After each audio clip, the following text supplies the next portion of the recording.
You wanted the best. You've got the best podcast. The hottest podcast in the world. The Chris Voss Show, the preeminent podcast with guests so smart you may experience serious brain bleed. The CEOs, authors, thought leaders, visionaries, and motivators. Get ready. Strap yourself in. Keep your hands, arms, and legs inside the vehicle at all times, because you're about to go on a monster education roller coaster with your brain. Now, here's your host, Chris Voss. Hi, folks. It's Voss here from thechrisvossshow.com. There you go, ladies and gentlemen. Welcome to the big show. We certainly appreciate you guys coming by. As always, the Chris Voss Show is a family that loves you but doesn't judge you. And it gives you the wonderful glow, the Chris Voss Show glow, we call it, that once you lap it up, what the hell? Once you lap it up, once you absorb yourself in it, you listen to the show, you watch the show, you acquire this glow, this knowledge, this shining kind of aura that comes about you, where when you walk around, people go, gosh darn it, you seem so smart. And you're like, what are you doing? What are you taking? What's in your coffee? And you're like, I listen to the Chris Voss Show. I put some in my coffee every morning. So be sure to refer the show to your family, friends, and relatives. Share the glow, damn it. Quit hogging it. Go to goodreads.com/Chris Voss, LinkedIn.com/Chris Voss, Chris Voss One, the TikTokity, and Chris Voss Facebook.com. We have two amazing authors on the show with us today. One who's a multi-book author and one who's brand new. So we're just breaking them in today. We have their newest book that's coming out called Mission Ready, Building High-Performing Teams from the Battlefield to the Boardroom. We have William Brannaman on the show and Brenda Neckvaddle on the show. Did I get those names right, folks? So close. It was good enough. So close. So William Branham? There you go. I'm like, I don't even know who you're calling out, but that's fine. It must have some. You must have listened to Chris Voss' show this morning. There's so much energy. So much energy. So welcome to the show, folks. Give us your .com so people can find you on the interwebs. Brenda, you go first. All right. So I have one of those wild last names. The easiest way to find me right now, first time, is just yobrenda.com. Yo, Brenda. Yobrenda.com. Yo. Yeah. Trying to spell my last name is just about as hard as it is saying it. So just yobrenda.com is simple. And you can even find me over on social media very easily by finding me at #DearBrenda. There you go. And you, sir? Yeah, so if you go to 5 Seal Secrets, the number 5 seal, like Navy SEAL, secrets.com, you can find me over there. And on all the socials, I'm William Branham or william.r.branham. Pretty easy to Google. Or okay. William Branham, Navy SEAL, you can find me. Okay. So give us a 30,000 overview from each of you, I guess. What's inside this new book? Brenda? So we decided to collaborate. We've known each other for about 4 years. Believe it or not, we met at a funeral. And it was a mutual friend of ours. And Will was about 2 years outside of his retirement from the SEAL teams. And after we met, we just started talking, and I offered to meet with him on a regular basis. And from there, it was 4 years of just being accountability partners. And we would talk about what it was that we were doing, and we'd celebrate each other's wins. We'd motivate each other, and we'd hold each other accountable for the stuff that we were working on. And then Will has always wanted to do a book. I made the suggestion, well, if you want to do, cut your teeth, then, I'm happy to do a book with you.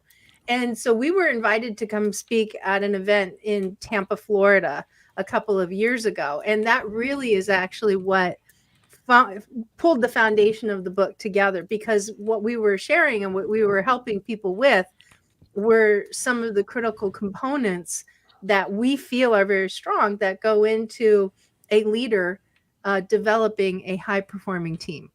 Mm-hmm. There you go. I was going to say that. I was going to say I remember the story a little bit differently, but Brenda actually. Did we lose? Did we lose you, William? William, did you lock up on us? I think you might have. You might have. Oh, there we go. Oh, we're back. We're back. We can hear you. There we can see you. I was just going to keep just rolling there, and because it looked like I was still live-ish, but I couldn't see anything. So anyway, yeah. So I was asked to speak at an event. Brenda was asked to speak at the same event, and it was on leadership, which was something that I I have another keynote that I deliver around the world, and I delivered one on leadership, which I called 5 SEAL Secrets of Leadership, and it was leadership through the lens of a gunfight. And after the event, Brenda was like, "Hey, do you want to write a book together?" And I was like, "Yeah, I don't know how to do that." She's like, "You just write about what you spoke about. I'll write about what I spoke about, and we'll put it together." And it turns out to be a very interesting and effective collaboration between two very different skill sets, which actually come together to be one very powerful skill set. Yep. There you go. And so you guys developed this together over the last little while, then. Yes, sir. There you go. So give us a rundown on both your biographies. Tell us a little bit about each of you. Brenda, you So go first. I've been in the field of HR for over 30 years now. I've worked for 6 from Fortune 500 companies. I've taken that knowledge and consulted to over 600 small businesses. I've been privileged to also be featured in some pretty major publications like Forbes, Inc. I used to write for Entrepreneur, World News, U.S. and World News Report, and HRD Magazine. So there's a couple others that are out there too. And I focus in on crisis management and group dynamics, and I'm a specialist in both of those areas. And one of the things that I do a lot of is helping people figure out how to deal with difficult people problems. Things like people who love to argue and debate everything. How do you work with narcissists? But it goes into really understanding how you can actually build a high-performing team through effectively managing the dynamics of a group. But a high-performing team is going to be directly linked to the strength of the leader. And so we focus on both. There you go. William? So my background, 26-year retired Navy SEAL. I was a sniper instructor. I have quite a few combat deployments. I have 7 combat deployments, 4 to Iraq, 3 to Afghanistan, 10 total deployments. I've done missions that you'll never hear about or know anything about because of the sensitivity of them. They had to be approved by the President of the United States. Wow. Pretty cool. Not sexy at all, but it sounds cool anyway. And since my retirement, I have started a CBD company called Naked Warrior Recovery. I've started doing business executive leadership coaching, and I'm also a keynote speaker. There you go. Congratulations, and thank you for your service. We really appreciate it. We've had a lot of great people, men and women from the military, and huge respect. In fact, the leadership function of how our military works and teaches leadership is so extraordinary. And we've studied a lot of it. You ever thought about writing a book about some of your experiences there, or what you can write about? I think I got to get this one done. And then I actually have plans to write a book about my main keynote presentation, which is, 5 secrets to help you think like a Navy SEAL. And the secret is you have to get naked. And if you go to 5sealsecrets.com, you'll learn more about what getting naked is all about. There you go. So now I have to think of David Goggins naked. We were talking before the show about David Goggins. He's one of the guys who wrote some books, and I believe he was a Navy SEAL, but he went when he was older or something, I think. Or maybe I'm thinking of, I might be thinking of one of the captains we have in our show. I know Brent Crozier was on our show. Captain Brent Crozier was on our show. We've had a few people on, so maybe, I don't know. It was somebody who's a Navy SEAL. We've had Navy SEALs on the show. I know we've had quite a few, but that Hell Week you guys do and the stories I always read about are just crazy. I had a good time in Hell Week. I actually had fun. Yeah, there you go. You had fun. I did. I had a great time during Hell Week. Wow, there you go. I mean, that's people quit on Hell Week, man. They ring the bell. It's interesting. People quit like day one before we even do anything. Really? It's the craziest thing. I'm like, you spent all this time and money and effort to get here, and then you quit before we even before anything even starts. It's super interesting on the psychological side of it. Yeah, that is wild, man. So to give us some more details about the book, is what's inside. What are some of the tips and advice you're giving, different formats, etc.? You want to take this? I'll take my part of it, and then you take your part of it. So on my part of it, I talk about leadership through the lens of a gunfight. And so, originally I called it 5 SEAL Secrets of Leadership. And And I'll break them down really quickly. So number one is multitask like a Navy SEAL. So when you're in a gunfight, there's only 3 things that matter. You need to be able to shoot, move, and communicate. And you can't do any one of those things effectively if you're trying to do the other thing. You can't shoot effectively if you're trying to communicate. You can't communicate effectively if you're trying to shoot. And so the bottom line is there's no such thing as multitasking. Step number 2 is leaders get no bullets. And I've gotten a lot of pushback on this, but one of the things that I did as a senior enlisted leader in order to train my replacement, which is my job as a leader, is to train them how to lead in a gunfight. And oftentimes, because they're Navy SEALs, what they want to do is they want to shoot. They want to put rounds down range. And that's not actually what leaders are supposed to be doing. And so I would let them, do these practice gunfights. And eventually I would say, hey, you get no more bullets. And then they feel neutered. They feel inept on the battlefield. And then they actually have to do what they're supposed to do. Look around, read the battlefield, look at their team, look at the enemy, look at the terrain, and then make a decision and then execute it and then continue to move. And so that's number 2. Number 3 is observe, orient, decide to act, OODA loop, which is was actually an Air Force term that we took and we use in combat. Number 4 is commander's intent. What is the end result that you're looking for? And number 5 is a decentralized command and control, which is basically you train your team on how to do something and then you let them loose to go and execute the mission. And then you support them however they need to support it. And that's really my big portion of the book. Awesome sauce. The 5 tasks of, what were they again? The 5. I'm still branding that. I'm still trying to figure it out. So it could be gunfight leadership. I'm thinking maybe it's gunfight leadership. Yeah, I like this. At the OK Corral. Gunfight leadership. So that's actually really good. Yeah, this could be a great title for a book. Maybe we should use that one. Gunfight leadership. I think your podcast episode just became a marketing brainstorming session. Yeah, there you go. That's what we do. I want a piece of that action. Send me an affiliate check. Done. Gunfight leadership. I'm seeing the halls of a corporation, and at one end is the CEO, and the other end is the vice president, and the board sitting there in the middle somewhere watching to see. And then we come in and we teach them how to clear rooms with airsoft guns, and then turn that into a whole leadership experience.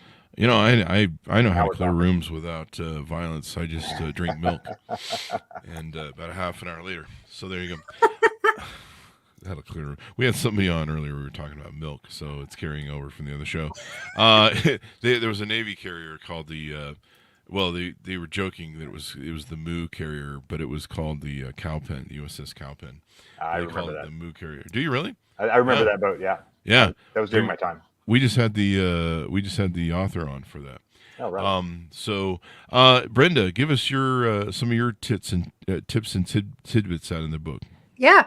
So, really when it comes to building a high performing team, it's not an overnight process. It's very much a transformational process. Leaders tend to change. They have to take on and do new things that they've probably never done before. Employees have to take on the same kind of position. So really understanding what makes a high performing team comes through experience. Mm-hmm. It's not anything that you can just.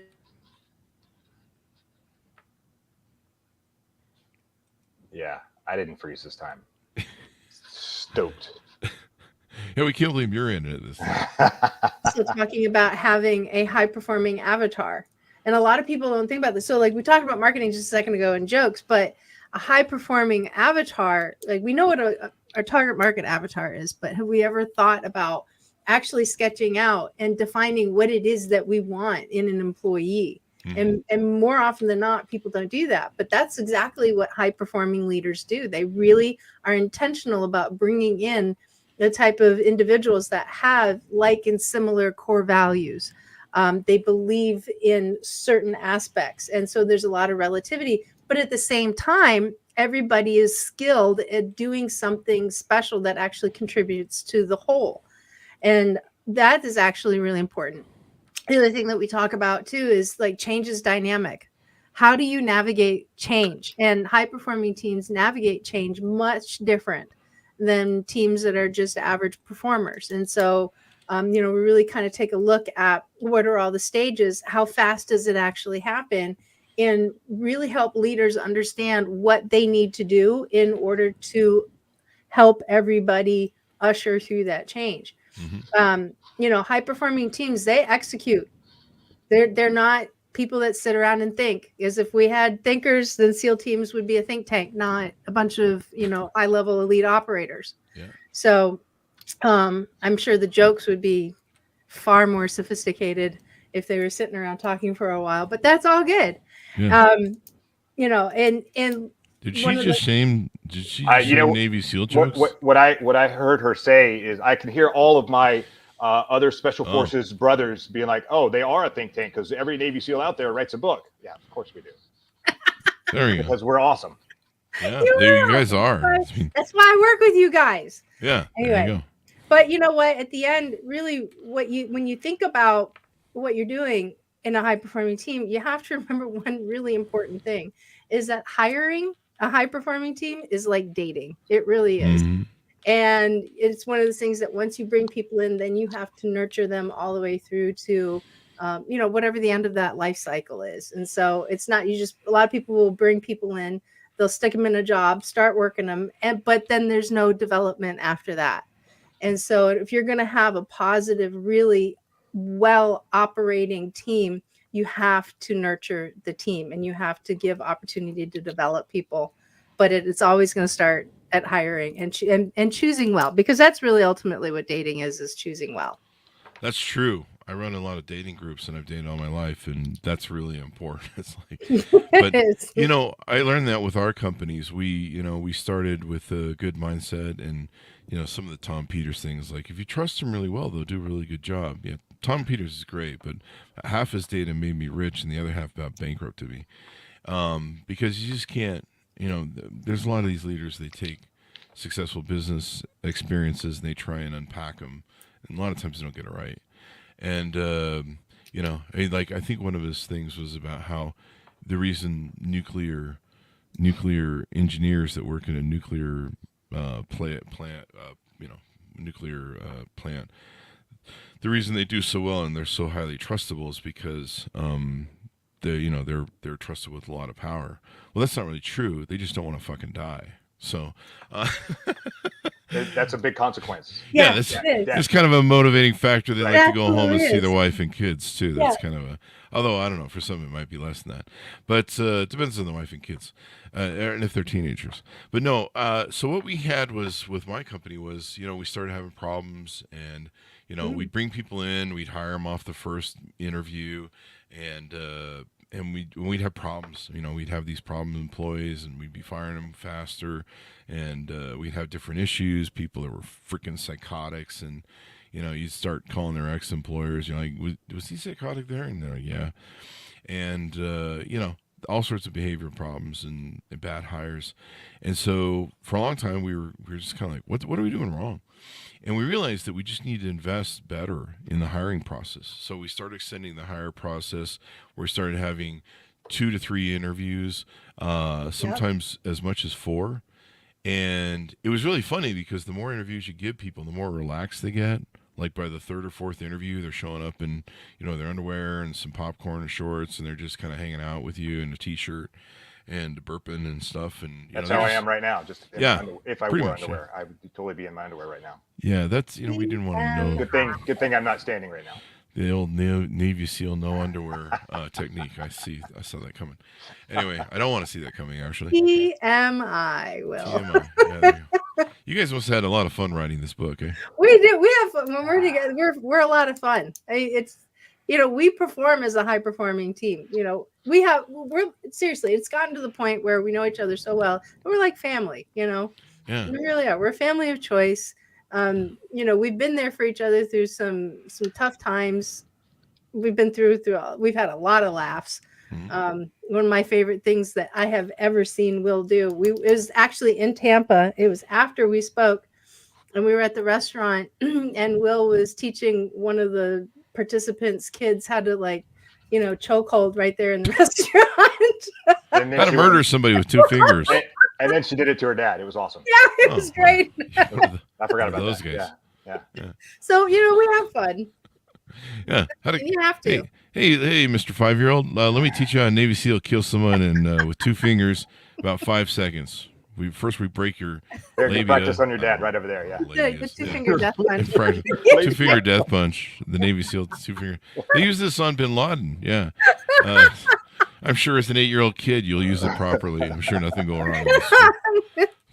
Kids terrorizing this. We were school. quite a show that day. Let me tell you. There you go. That was fun. There you go. So what we learned with our companies is by extending those interviews and trying to hire better, it made all the difference in the world. Like it totally washed people out. It was amazing how when we ran them through different people to interview, and then the other thing was teaching me and my interviewers to shut the hell up and let people talk. Yeah.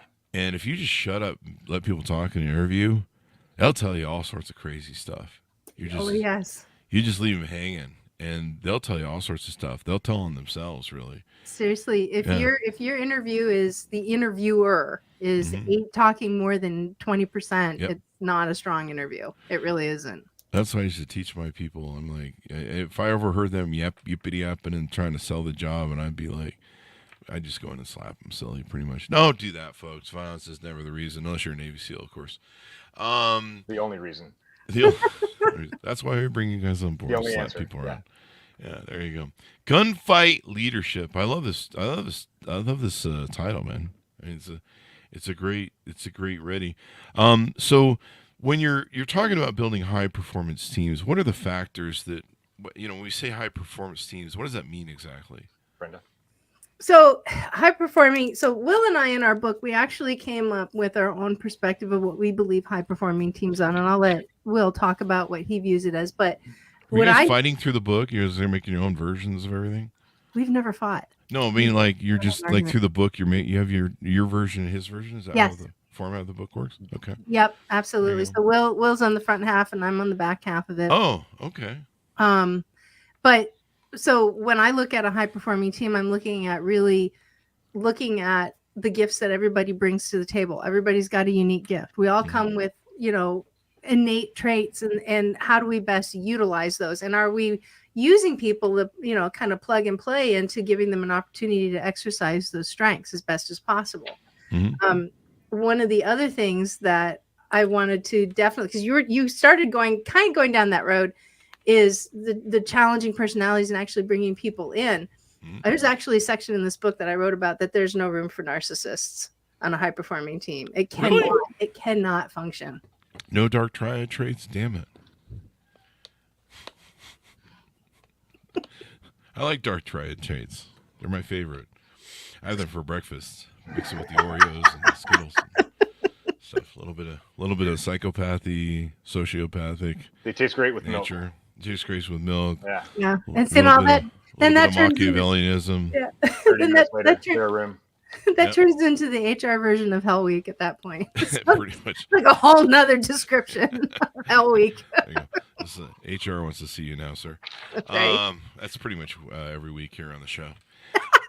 So, in what was your version, William? So, a high-performing team is basically a team that's working together in unison to accomplish a mission, whatever that mission is. Doesn't matter what the mission is. Everyone has a different skill set, and everyone uses those skill sets. However, everyone on the team should be trained in one another's skill set. So, for example, in the SEAL teams, I'm a sniper, but that doesn't mean that I can't breach doors. Like I carry slap charges on my body. So if I come up to a door and we're clearing a building and it's locked, I don't need to call a breacher to come up and open the door for me. I have my own skeleton key, which is in my little leg pouch on my leg. I pull that thing out. I let everyone know that I'm going to blow the door, pop the firing pin, and 4 seconds later, the door blows. Me and my buddy go in and we unlock the door and we take care of business. I like how you call it a skeleton key.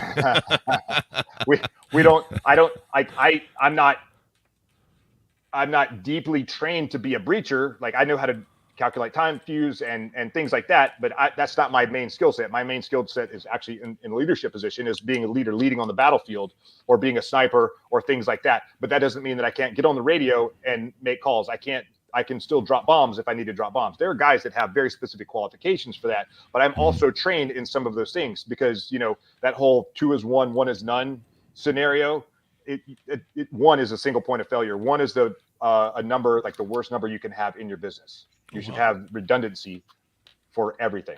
It doesn't not everyone doesn't have to be a subject matter expert in everything, but everyone needs to have the ability to, we called it pick up basketball. When I would come in and it doesn't matter if I go left or right. I know if you're coming behind me, you're going to cover my back. I know that if, we're coming in and we're clearing something out, we're always looking for a job. We're always looking to solve the problem. It doesn't matter who it is or who's coming in or who's doing what. And that's how a high performing team works. We all have the same mission. We're all working in the same direction. We're all looking for what needs to be done next to make the job happen and get it done more quickly and more effectively. Any final thoughts, Brenda, there on what he said? Yeah, something about high performing teams is that when we both have led high performing teams and we've existed in them as well. Mm-hmm. And there's just something about being in a high performing team and leading one that is incredibly rewarding. Seriously, it's an opportunity for you to look back at your own career. And next thing you know, you're like, that is some of the best time that I have had. Is because it makes it you're just winning, you're accomplishing. I mean, we have our different challenges along the way, and the challenges are more unique and they tend to sometimes also be a little bit more high. But that's the thrill of being on a high performing team is okay, so here's the next peak. Let's get after it. And everyone loves that sort of stuff in being on those teams. So let's move from the book to talk about what you guys do on your website, what sort of services you offer, how people are on board with you. Let's dig into that. Absolutely. Actually, we are in the process of now talking to people who want to bring us in and work with us within their organization to help them scale and build and grow and make more revenue, right? That's what business is all about. And it's awesome that we get to see these shifts starting to take place. So if anybody wants to go ahead and communicate with us about that, we are available at missionreadyleadership.com. Mm-hmm. And how can they onboard? I mean, is there certain clients you're looking for? Is there a minimum sort of net worth or size of company, et cetera, et cetera? Well, I'm going to let you tackle that one. William? We're looking for teams. We're looking for companies that want to scale. We want companies that want to make more money. Mm-hmm. We will help you make more money. We will help you scale. We'll help you do the things that you need to do based in improving leadership, based in helping your team become a high performing team. I like to say, I like to help leaders lead their team like it's a SEAL team. And I like to help turn employees into team members. Mm-hmm. Because an employee is just there to check in and check out, punch a time clock and do their time. A team member is there to accomplish the mission. And so we're going to help you turn your employees into team members and help your leaders lead like they're leading a SEAL team. There you go. And so that will help you create more money, more impact, scale, all those good things. Okay. So give us your .coms as we go out so people can find you on the interwebs. Brenda? So again, you can find me at yobrenda.com. If you really want to be bold, then you can also find me at my full website, which is brendaneckvattel.com. Mm-hmm. You can find me on Facebook, LinkedIn, Instagram, brendaneckvattel.com, TikTok, or you can just do it simple by finding me at #DearBrenda.